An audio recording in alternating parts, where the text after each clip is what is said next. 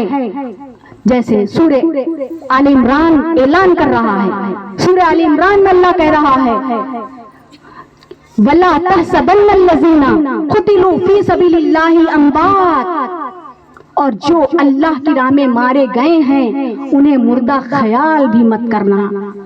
کیا بولنا؟ مردہ کہنا تو دور کی بات ہے، مردہ خیال تصور بھی نہیں کرو. جو اللہ کی راہ میں مارے گئے تصور بھی مت کرو مردہ ہے کہہ کر، خیال بھی مت کرو.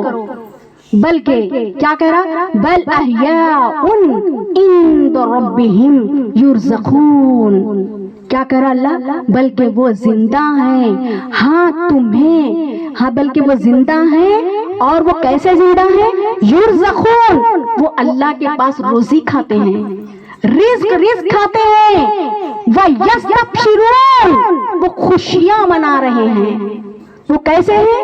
وہ اللہ کے پاس زندہ بھی ہے اور روزی بھی کھاتے ہیں، رزق بھی کھاتے ہیں، خوشیاں بھی منا رہے ہیں، جنتی نہروں پہ سیر کرتے ہیں، جنتی میوے کھاتے ہیں.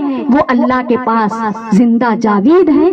اور ہمارے پاس، ہم جن جن کے دلوں میں محبت ہے وہاں بھی وہ زندہ جاوید ہیں. تو اس طرح وہ شہدائے کربلا جا کر بھی زندہ ہیں، شہدائے کربلا جا کر بھی زندہ ہے. قرآن آواز دے رہا ہے زندہ ہے، نماز آواز دے رہی ہے، نماز میں اہل بیت زندہ ہیں. ہمارے دل آواز دے رہے ہیں وہ زندہ ہیں، ہماری زبان پہ ذکر ہے وہ زندہ ہیں، ہمارے اذکار میں زندہ ہیں وہ زندہ ہیں. تو آج آئیے امام علی حسین ابن علی پر سلام، امام علی حسین ابن علی پر سلام، امام علی حسین ابن علی پر سلام. آئیے ہم سب مل کر ایک بار اجتماعی طور پر شہدائے کربلا کے لیے درود شریف کا نذرانہ پیش کریں. سب اجتماعی طور پر اللہم انا نحن نصلی علی سیدنا حبیبنا شفیعنا محمد وعلی آل محمد مبارک وسلم. اللہم انا نحن نصلی علی سیدنا حبیبنا شفیعنا محمد وعلی آل محمد مبارک وسلم. اللہم انا نحن نصلی علی سیدنا حبیبنا شفیعنا محمد وعلی آل محمد مبارک وسلم. اللہ اکبر، اللہ اکبر، لا الہ الا اللہ واللہ اکبر وللہ الحمد. سبحان ربک رب العزت عما یصفون والسلام علی المرسلین والحمد للہ رب العالمین. ولا الہ الا اللہ محمد رسول اللہ صلی اللہ علیہ وسلم. السلام علیکم ورحمۃ اللہ وبرکاتہ.